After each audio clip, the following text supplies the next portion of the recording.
Hello, flight instructors and NAFI members. This is John Niehaus, Director of Program Development for the National Association of Flight Instructors.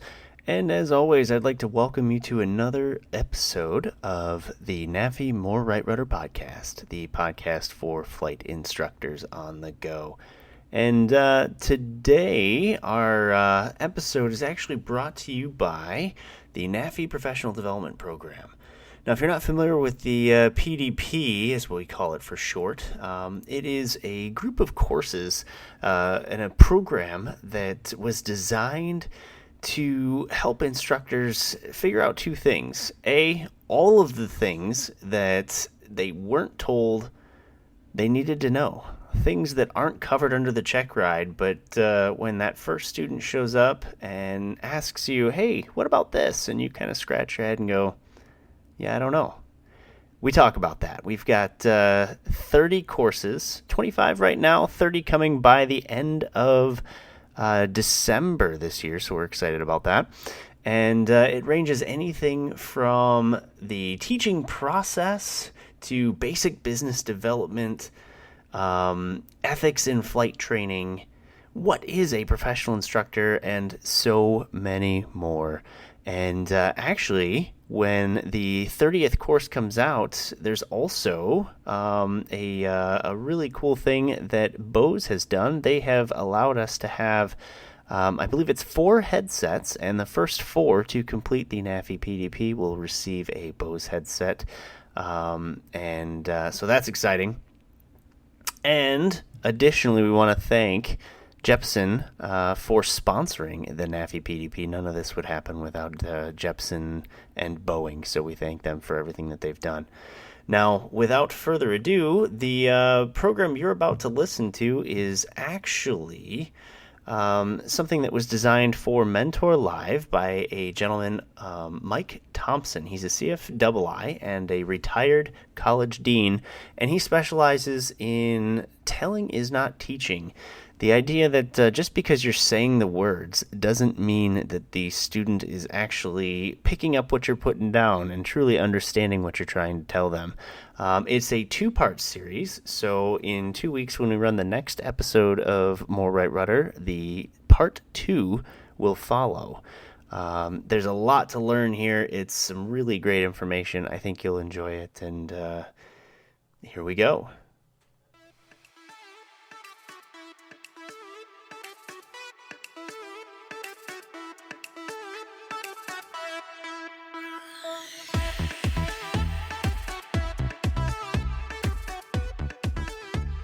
Mike has a great book, Telling is Not Teaching. Brings his years of experience as a flight instructor, instructional designer, college dean to the flight line. It's a breakthrough book because it talks about how we teach and learn as human beings. I've read it. It's a tremendous book. So whether you're a new or a veteran teacher, you're going to benefit from this book.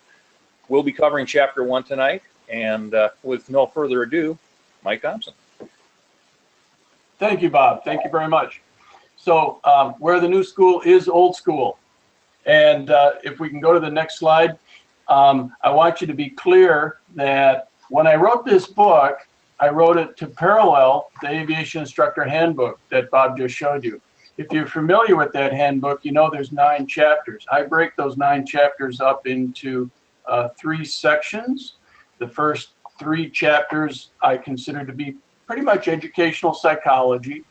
Back 1 slide. There you go. The second 3 really talk about curriculum, and then the last 3 really talk about our profession. The reason I put this, the reason we put this slide up here tonight is I want you to know that tonight we're going to talk about chapter 1, and in March we're going to talk about chapter 2. But here at NAFI, we're pretty excited about our professional development program and want you to know, we all want you all to know that the balance, chapters 3 through 9, will be available and taught as part of the professional development program. So please bear that in mind. All right, so with that, let's jump into session 1. Session 1 is human behavior, and sometimes I kind of refer to my book, Paralleling the Aviation Instructor Handbook, as the rest of the story. So let's talk about that a little bit. In chapter 1, That's the next slide. In chapter 1, I talk about teaching as a gift. Teaching and learning truly is a gift, and it's a two-way gift. It's a gift to the learner. It's actually a gift also to the teacher. So who cares? Big deal. Who cares? I care. We care as instructors. Excuse me. We care as professional teachers. Caring is critical. Caring means a relationship. If I'm imparting educational material or I'm imparting any kind of training, without that relationship, I'm really just telling. I could be standing at a lectern, I could be posting a printed material, I'm just telling somebody something. If we're really teaching, we're caring. And if we're caring, we're in a relationship. So one of the things we hear about in training and education all the time is efficiency, new technology. Caring takes time. Retraining is expensive. And as Bob told you in my introduction, I had been doing this for a long time, and that's absolutely true. It does take a lot of time. But here's what I learned. Teaching in a relationship actually takes less time than telling. It seems counterintuitive, but it's true. When we tell learners things, they don't necessarily really get it. And we end up doing it over and over and over and over. All of us have probably had some of these flight students. We think, boy, why is this, what should be mastered in 10 hours taking 40 hours? Because we're not teaching it to them. We're not breaking it down into building blocks and laying a foundation. And we find ourselves, by telling, actually taking more time. So, yeah, it does take more time. Teaching does take more time. But because we're breaking it down and laying a foundation, in the end, it really is less time. So how about the use of technology? Does that mean if we're advocating relationships and human-to-human teaching and learning that, we're anti-technology? Absolutely not. Just like in airplanes and cockpits, we talk about all available resources. The same is true in education and teaching and learning. We advocate and want to use and try to learn and incorporate every new piece of technology there is. But we cannot make the mistake of thinking that just because it's technology, that's going to speed things up. Human beings are not widgets. No matter how fancy the technology is, humans are still humans. We can't treat them like widgets moving through an assembly line. It still takes time to get to know that learner and help them learn what they need to and teach them properly. So that's what I mean when I say the new school is old school.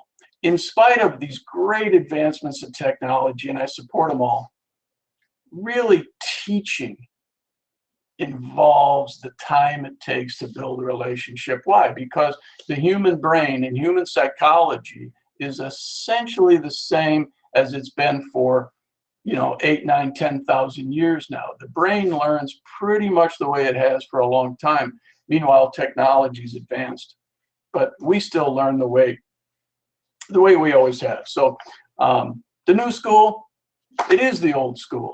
Good teaching is still good teaching. And the gift, of course, is caring. Caring about the student, building that relationship.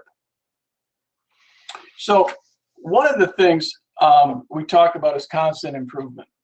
This is on the next slide. In the very title of our profession, we have instructor. We're certified flight instructors. So how do we become better? How do we improve as instructors?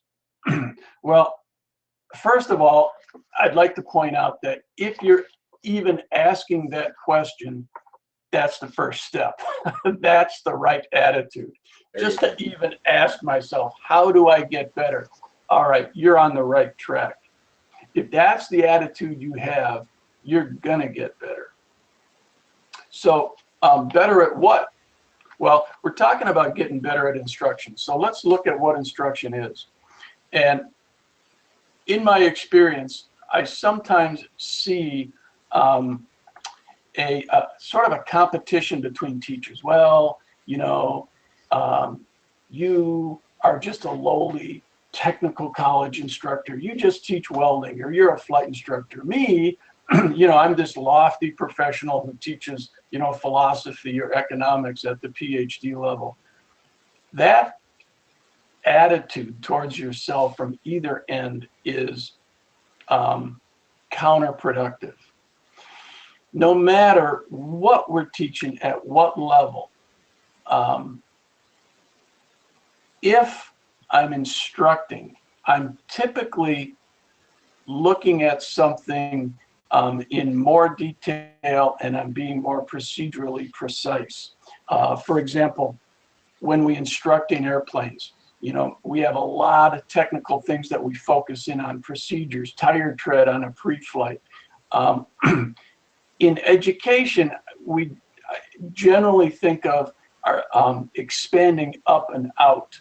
So less specific, it's more about questions and formulating provocative questions and looking at questions we don't know the answer to.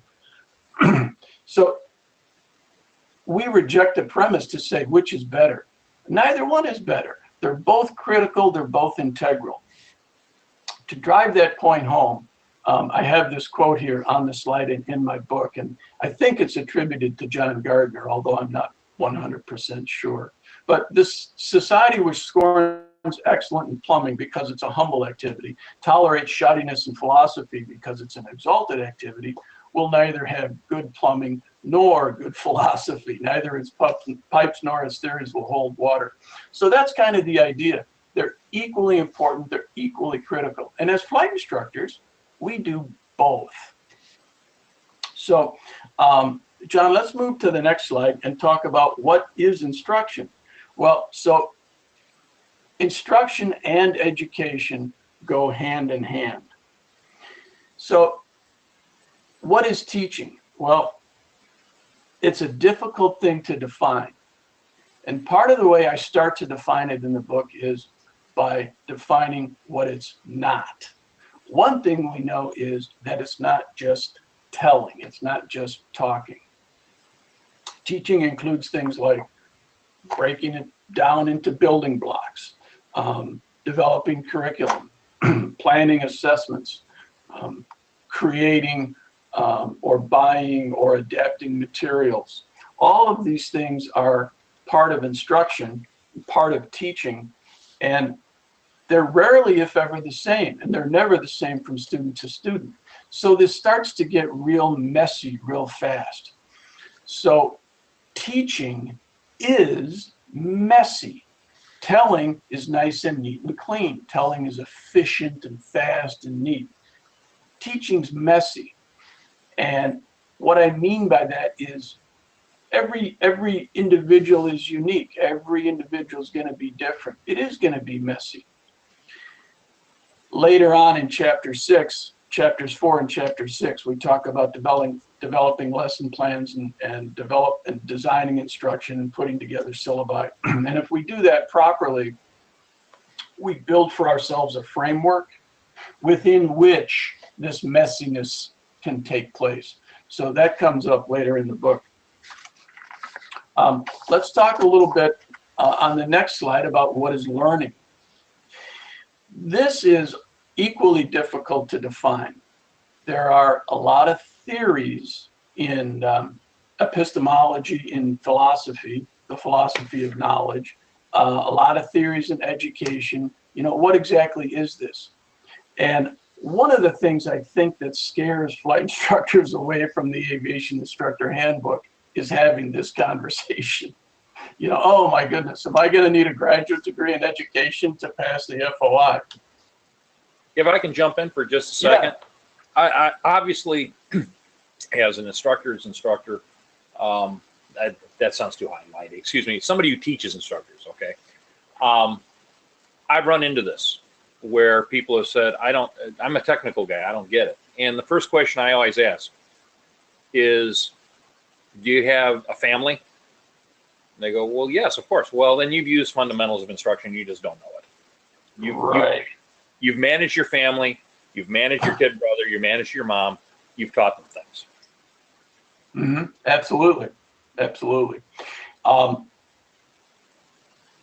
You have taught them things, and the flip side of that is they've learned things and we learn things. And the reason I mention that, and thank you, Bob, is because most learning, believe it or not, is informal. We tend to think of learning as in a classroom, an instruction environment, at a flight school, in an online course. Actually, that's by far the minority of the learning that you'll do across your life. So there's a lot of theories out there. It's necessary to help us push along our understanding of what learning and teaching is. But should you take the time to read those, and of course you don't have to, you can certainly master the fundamentals of instruction without picking up every learning theory that's out there, but you'll see a commonality. They generally, by and large, start to agree on the fact that when we see a human being change their behavior, we say that learning has occurred. Well, you may or may not know. If you're an instructor, hopefully you know. If you're learning this, maybe you're seeing it for the first time. That's the definition that we use in the FAA. So I applaud the FAA for picking that definition. And it's a workable definition, and it works in airplanes. If I've seen a change in behavior, I've seen learning. Now, one of the things when we talk about that change in behavior is to examine 3 domains of learning. And by domain, we mean, broad area or category. And Dr. Bloom, back in the 40s and 50s, has broken this down into 3 broad categories, and his theory has become pretty widely adopted. And so because it's been adopted and it really works, the theory is pretty widely accepted. The categories are cognitive, affective, and psychomotor. Cognitive is a fancy word for saying, my thinking ability, how I think about it, how I cognitively conceive of it. Affective, what we're talking about here are my judgments, my feelings, my attitudes towards things. Psychomotor is a fancy way of saying my physical skill, how my brain and my cerebellum move through my nervous system to allow me to do physical skills like manipulate a flight yoke in an aircraft. The reason I mention that is I don't want any of us to think that anything that we teach is in any of the domains specifically. Pretty much everything we do is in all 3 domains at one time. When we teach as instructors, we tend to generally focus in on one or the other above or more than another. For example, we're teaching a student how to climb an airplane. Well, when I climb the airplane, there's the physical psychomotor skill of pitch, power, trim. How do I physically move this thing? What do I physically do? And we tend to focus on that a lot. Certainly, there is the cognitive ability that has to do with climb. What is a climb? How does the airplane climb? Is it excess lift? No, it's not. That's a common misconception. We know it's excess thrust. There's different types of climbs. What are the different climb speeds? What are they for? This is all cognitive. And then eventually, I start to form attitudes about climbs. Well, when would I use a VX? Why would I use a VY? Should I plan ahead? Nah, forget it. I don't need to plan my climb. Well, that's not a real safe attitude. In fact, we do need to plan our climb. And as we move through the affective domain, eventually we see students saying, are you kidding me? I wouldn't plan a takeoff without planning my climb. So all 3 of these are integral in every skill we teach. So when we look at them, as educators because we tend to sort of tease them out and focus on one or the other. So we're looking for changes in behavior, all 3 domains, to see that learning occurred. Well, why would I change my behavior? What's going to cause me to change my behavior? In short, motivation. Something motivates me to change my behavior. Something motivates me to learn. We're motivated to act, to behave, in certain ways. So, John, let's pop over to the next slide and talk about the teacher-learner relationship. So if we agree that learning is a change in behavior, and we say to each other, well, we're motivated to act or behave in certain ways, then what I propose to instructors is that the behavior and the motivation for it, the motivation for that behavior, are linked and processed through a relationship. So you can prove this to yourself if you think about yourself and you think about your own relationships. Some of us are married, girlfriends, boyfriends, children, parents. You think about those relationships and we think about what we do in those relationships and we think, a lot of what I do in and outside of that relationship is motivated by that relationship. And I'm motivated to work and change within that relationship. So, sorry about that. Go ahead. Oh, go ahead, Bob. This is kind of what we're driving at when we talk about teaching. Yeah, without that relationship, we're just, read a page, read a book, tell you something. Yeah. And that's what, I'm sorry, you got me excited here. I apologize. Yeah, good. I'm excited too. So where I wanted to go with that for a moment, excuse me, is we've all seen that. Well, we've all seen the Ben Stein flight instructor, Bueller. Oh yeah. Right. And then but the other one is the old joke about, well, I can teach this guy to fly. I just have to roll up the sectional chart a little tighter and whack him just a little harder. Yeah. And that's really, if you think about any other interpersonal relationship, which is what you're saying here, that flight instruction is, obviously that you're going to get negative results. You're going to get, if anything, demotivated, or the motivation is fear, loathing. I don't want to go to the airport today, but I got to. Whatever comes out of that. So I know that's kind of a negative to what you're saying, but we've seen these things, and I guess what I'm proposing by reaffirming by what you're saying, what you're talking about, is it's a heck of a lot more fun and more exciting to go the other way. Mm-hmm. Mm-hmm. Yeah, absolutely agree. So, John, flip us to the next slide, and let's look at motivation for a second. So, if we think about motivation as the key, and we think about motivation moving through a relationship, it's because our influence on motivation is key. This relationship is crucial. Okay, we do things because we need to. I need to go to work to pay my car payment. I want to go to the airport to fly the airplane, or we seek to. I seek to gain this approval, or I seek to gain this recognition.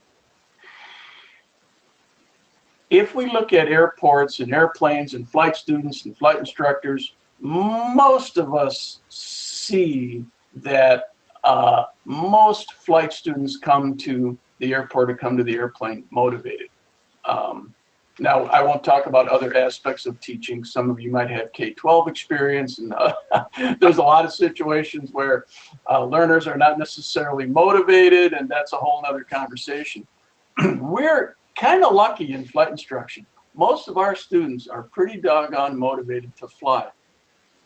So, if that's true, then as CFIs, next slide, please, John. Thank you. What we really have to focus on is just not killing it. They come to us that way, all right? So our main goal here is just not to kill it. Well, how do I not kill it? Can we talk? And you hear people, they use that quote, can we talk? And what that means is, I want to have an honest conversation with you, and that really is key. One of the real keys to this is to be able to be honest.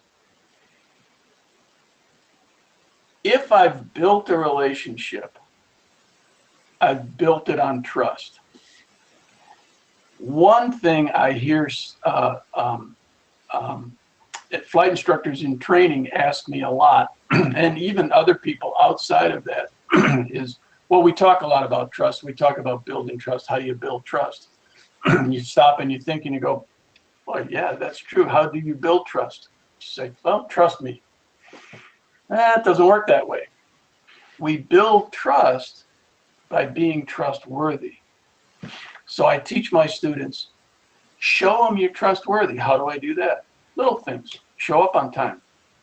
Never, ever disrespect them. Get to know them. Who are they? I don't want to walk up to them and say, your name again was, I'm sorry, was it Fred? No, Bob. Sorry, Bob. No. You know, build a little relationship. Find out who they are. Remember their name. Be on time. Say what you're going to say. You might be surprised. Those little tiny things over time in your student's brain, they're going, you know what? This guy's never yelled at me. He's answered every question I've asked him, even though I thought some of my questions were kind of dumb. He's always treated me with respect. I can trust this guy. You're building that relationship. You're building a professional friendship. And I talk to my students about these relationships and these friendships, and they say, well, I'm not sure. What does that mean? You know, should we go out drinking together on the weekend, or doing whatever you do, you know, going sailing together or surfing together if you don't drink, whatever? No, I'm not talking about a personal friendship. What we're building here is a professional friendship. So we've got some knowledge of each other's background. We've got some mutual trust. We have a professional friendship. The other way that we build trust is, I use the example of the desk in quotation marks. Oftentimes you might walk into somebody's office and in between you and that person literally is a piece of furniture, the desk. You're on that side, I'm on this side. We've got a relationship. It's a power relationship. Obviously, I'm on this side of the desk, so we know who has the power. Now, with my students, what I do is I turn the desk sideways. We literally sit on the same side of the desk. We say, our mutual goal is, let's say it's a private pilot's license or whatever it might be. And we are going to work together toward that mutual goal. The next thing to do, or another thing to do, another thing to think about is watch your student and observe. Now, when I say observe, and I intentionally left that off on the slide, I don't mean observe the student, I mean observe yourself. Of course, we're observing our student, but watch your student and observe yourself. Do I do the same thing over and over again? I'm watching my student and I do the same thing over and over again, and then I ask myself, how come they're not learning? In other words, how come their behavior is not changing? You know the definition of that, same thing over and over again, expecting different results, right? We call that a definition of insanity. Observe yourself. How many times have you done that? I know I've done it. So watch your student, observe yourself. Also, I teach shifting the focus. Move the focus from the syllabus and the logbook. Move it away from the syllabus and away from the logbook and move it towards safety and competence. Sometimes a hard lesson for students to realize that they can't buy a certificate, they have to earn the certificate. Hard for a number of reasons, not the least of which is financial. I mean, it's expensive. But shift the focus towards what we're doing is we're making you safe, we're making you competent, and we're doing it together. And Mike, what I really enjoy hearing as you talk about this is, I don't even know if you're conscious of it, but you're saying we all the time. It really is a partnership between the student and ourselves. Right. Or students, if you're in a group situation, such as a ground school. It's all about forming that bond, that partnership, and getting the buy-in. And I really like the point you made about having to earn that certificate. We got to we have to make sure you are safe. That gets them the buy-in that they need and makes them part of the process rather than just attempting to unscrew their skull and pouring the knowledge in. That's it. That's it. And hopefully, if we are doing many of the things that we're talking about and describing on this slide, we're building that relationship. We're building the trust. So, John, if you'll take us to the next slide. One of the difficulties we have as flight instructors is that student who just doesn't get it. And oftentimes it's frustrating for us because we're thinking, well, why? You know, clearly I'm a good instructor. I must be one of the best instructors in the world. Really? Yeah. You know, it takes a little bit of self-examination to say, it's not always the student, right? Maybe it would be me. So the key is to recognize this problem, and the earlier the better. Now, what I'm proposing is, if we're just telling instruction, it's kind of hard to recognize that. If we're in a relationship with a learner, it's going to be a lot easier to recognize it. Is it a mutual problem? Is it me? Is it the student? What can we change? What can we do better? You're going to recognize it earlier with a relationship because you know who they are. So some of the signs might be, are they secure in their self? We talk about this when we talk about defense mechanisms in the psychology of learning, but you know, are they secure in who they are? Are they comfortable in their own skin? Do they have a positive self-identity? Do they think of themselves negatively? Oh, well, you know, I never could do that. My folks always told me I'd be nothing. All right, I've got kind of a negative self-identity. Or, you know, maybe they're very positive and self-motivated. Yeah, I can do this. Do they have some affiliation? Do they feel part of this group we call pilots?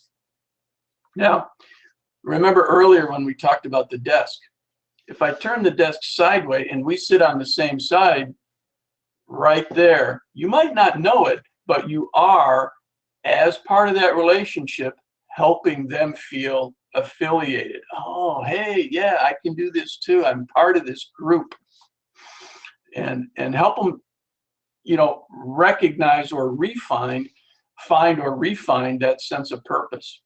So a couple of keys for students who take longer. Recognize it early. And if I'm in a relationship, I'm going to recognize it a lot sooner than if I'm just telling. Separate the person from the problem. Okay?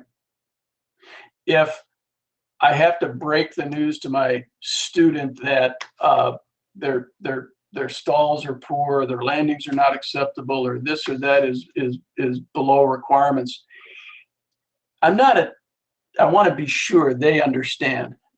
I'm not attacking you personally. We're not attacking them personally. We're saying, look, we have a relationship. I know who you are. You're a great person. The skill that we're trying to master is separate from who you are. Then emphasize that together you're going to work towards that goal. Look, I already have my private pilot's license. I realize that's your goal. Together, we are going to get you there. I'm going to work as hard on this as you are. And then thirdly, one thing that sometimes helps, and every student's different, but emphasize that safety and competence. Let's shift away from the syllabus. Let's stop looking at just the fact that I'm trying to land on a certain runway at the same airport over and over again, and start to shift the focus more towards, for example, landings in general at any airport, anywhere. What are they about? What's included in that? Sometimes just that shift in focus towards stop thinking about a private pilot lesson and start thinking about being a pilot. Oh, okay. Yeah, that's safety and competence for the rest of my career. And then clearly keeping the end in mind, clearly having that purpose, that goal, set that out there. Don't be too big with that purpose or that end in mind. We all get students who, I'm flying the big iron. I'm here because I'm going to fly 777s. Well, congratulations, maybe you are. Right now, let's pare that down to something a little more achievable. Okay, private pilot license. Well, you've got 3 hours. How about stage check 1 or first solo? So break it down into motivational little bits. But they still need to clearly see that big picture at the end. So, John, that takes us to the next slide where we talk about the end in mind. We frequently think of that end as the ACS or PTS. In CFI and ATP, we still have the PTS. But whatever we call it. And as true as that may be, what I would encourage you to do is shift away from the focus on the test. Teach to what the test is about, not to the test. In other words, the ACS has sections on short and soft field landings. Well, let's teach to what short and soft field landings are about rather than to the ACS on short and soft field landings. So I have a student who says, well, I'm never going to do a short field landing. I'm going to fly for the airlines. I'm the guy who's going to fly those 777s. Well, are you going to fly it into Princess Mariana at St. Martin? Oh, everybody's seen those videos on YouTube, right? So guess what? That is a short field landing for that guy. In fact, not only is that a short field landing, he has to have, or she has to have a special qual from their airline. Bing, big lights go off. Yeah, okay, this works. So it's not about that ACS or PTS, it's about those skills. One of the, and Mike, I'm going to interrupt for a second, but yeah, and I stole this from a very wise inspector, I think out of St. Louis. He pointed out that all they're doing, all they or the DPEs are doing are a quality control check of our work. One thing we have to always remember is we say 3 magic words on every endorsement. I certify that. So that person should be ready to go. And all the DPE or the inspector is doing is saying, looks good to me. Yeah. Yeah, and Bob, we both train flight instructors, and one of the things I do is I drive that point home to them. I said, do you realize how much faith and trust the examiners and inspectors put in you? And the students' families and their friends. Yeah. And on and on. Yeah, exactly. So I'll have them step back in the classroom and look at the entire wall. And I say, that entire wall is your student's entire training. Now, walk up to the wall, get this far away from the wall, and look at this little box. Okay, and that's what the examiner sees in, I mean, even if it's a full day, even if it's a 4-hour oral and a 4-hour flight, all they're seeing is that box. The rest is up to you. And that's a realization for some young flight instructors. Yeah. So by striving for that end in mind, for that goal, I'll tell my 1-hour flight student who's fluctuating his altitude by 300 feet. Hey, yeah, of course you're going to fluctuate 300 feet. I mean, that's no big deal.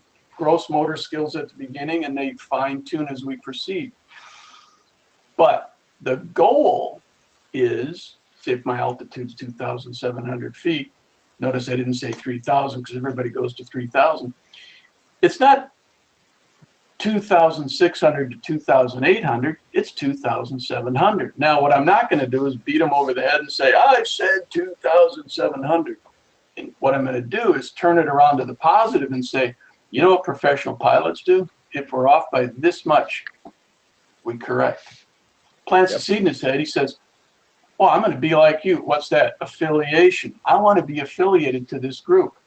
right? No pressure, no yelling, no screaming. Even though I'm off by 150 feet, look at me, I'm correcting back to the altitude I want. Yeah, that's how it's done. Now imagine we get 50 hours into the future. I unfold the ACS in front of him. He looks at it and he goes, plus or minus 100? Who wrote that? There you go. There you go. Exactly right. Yeah. So that's what we're talking about here. We're keeping that end in mind. We're keeping that professionalism. We're striving for these goals from the start.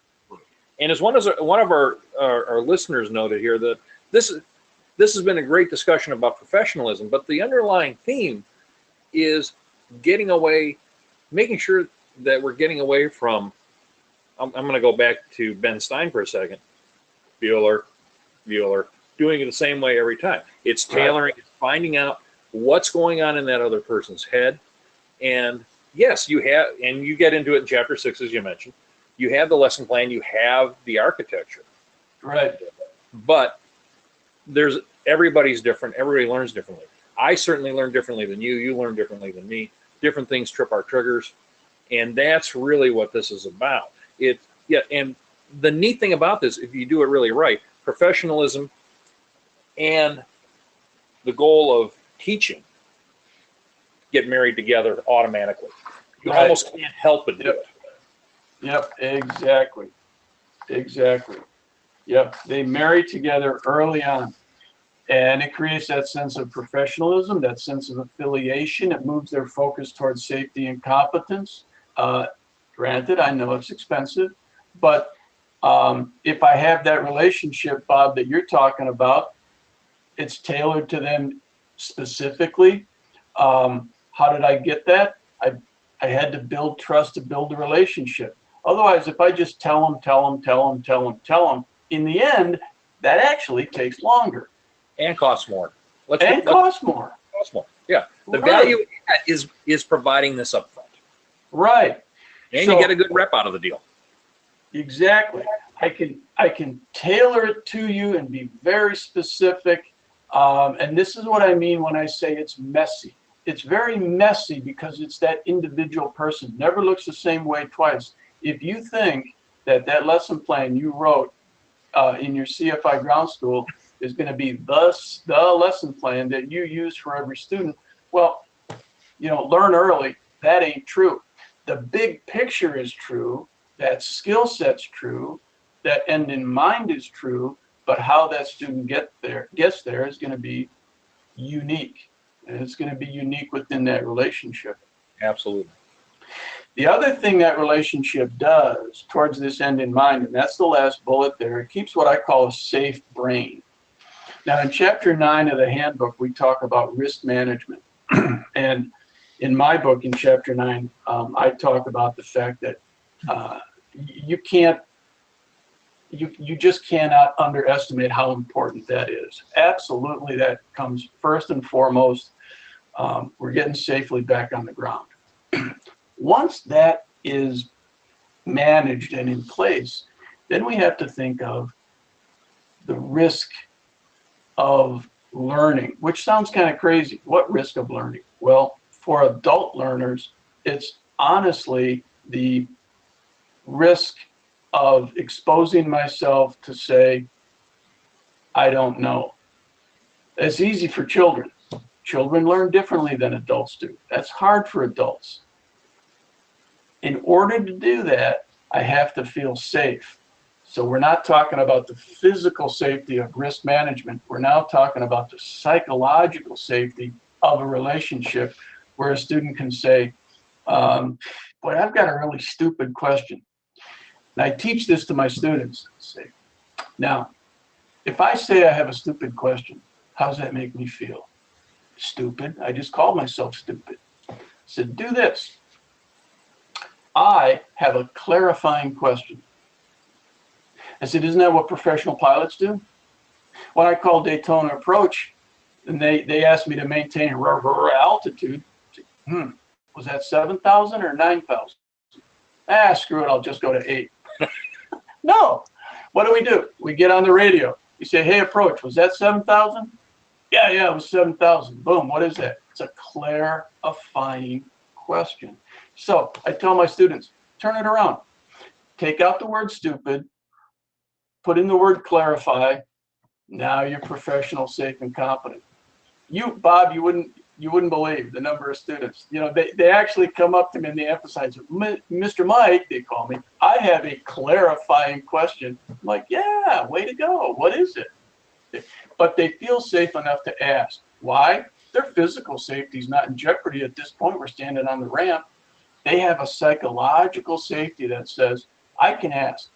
I can ask. The other thing they do is they see me ask. I tell my young flight instructors this all the time. They're not going to do what you tell them to do.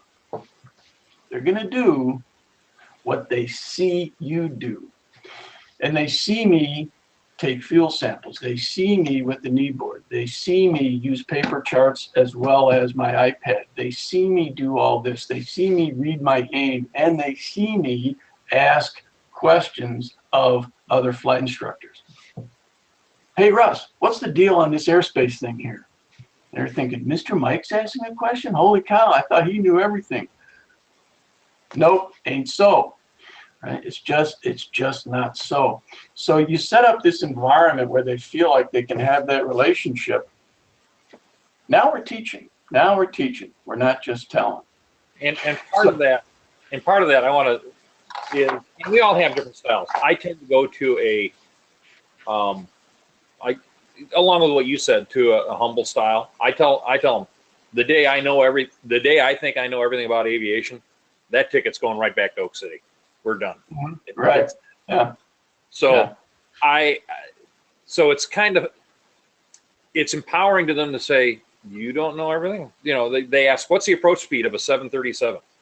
Hell, I'm not type rated. I don't know. Right. Yeah. I run full flight when I'm on an airliner, and I have an idea, but I really don't know those numbers, and I say yeah, it's so true. It's so true. So what we're building here is a situation where once their physical needs are met, once that risk is managed, now their brain feels safe, and it is less inclined, or hopefully really uninclined, to move into this fight or flight response.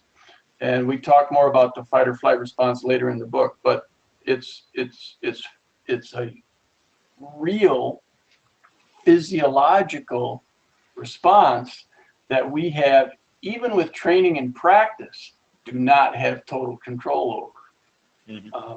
So if we can eliminate that, then the brain is saying, all right, don't have to fight. I don't have to run. I'm oversimplifying right now, but what's happening physiologically is my brain is saying, all right, let's learn something. In psychology, we call that a relaxed state of awareness. All right, now I'm teachable. Now I can learn. So that kind of wraps up what I talk about in chapter 1 in parallel to the Aviation Instructor Handbook, chapter 1. And then what I ask people to do on the next slide is a couple of completion activities followed by a couple of competencies. But we'll do the activities first and say, well, based on what Mike is talking about here, based on what I've read in chapter 1 of the Aviation Instructor's Handbook, what's my approach? What's my philosophy? What do I think about teaching? Maybe I've never really thought about that before. It may very well be that all I've really thought about is going to fill in the blank website for X amount of dollars to learn the test questions, because I know there's only 60 on the FOI and I'm good to go, right? Now maybe I'm starting to rethink it for the first time. What is my teaching philosophy? As I look back in my experience, my K-12 education, or if I had military training or any technical college or graduate school training, look back on all the teachers I've had. What did I like? What did I not like? What is my philosophy? then ask yourself how much or how little a teaching learning relationships involved in your approach to teaching and learning. So powerful activities here. Yeah, it is. And it takes a little courage to sit down and ask yourself those questions. It's not always a fun task. You don't always like the answer that you get. And really what takes some thought is how to change it. You're self-teaching. Speaking of changing behavior, you're teaching yourself in that case. The other thing, so as I point out to all young CFIs, and to older ones too, we're all learning from our students as well as they are learning from us, The other thing I would, yeah, absolutely. And the other thing I would add to your list, and I don't recall if you have it in the book, but I'm stealing this from Greg Brown, is ask the student, how'd I do today? Oh yeah, right, absolutely. Yeah, you may not like what you hear. It may sting like a son of a gun. But if you don't find out, you'll never know. Especially in that you've just empowered them to give you the answer, and allows them to teach you something. And you further build that trust. And the other thing you have to realize is, if you don't ask them that because you think, I might be uncomfortable with the answer, so I guess I won't ask. Just because you didn't ask, that response is still out there. Oh yeah. Just because you didn't collect it, it's still out there. So if you remember that, then you say to yourself, well, then I may as well know. So I may as well ask, because it's out there anyway. And on top of it, if you don't get it out in the open, it's a barrier for both sides. Yep. So think it through, put a little reflection into it, and then the competency challenge. John, that's the final screen here. The competencies for this first chapter are to sit down and write it. Here's my philosophy. The second competency is to look at my learners, and even if I'm not an active CFI, look, we've all taught, and we're all teachers, and we're all learners. Some of us professional, some of us learning, some of us informal. But recognize what motivates and what demotivates your flight student. Then use that knowledge to help in the relationship. So I challenge you to complete these competencies. And it's been great fun. I hope my enthusiasm for this topic shines through. I love this stuff. I love teaching. I love flying. And honestly, mostly I love learning. So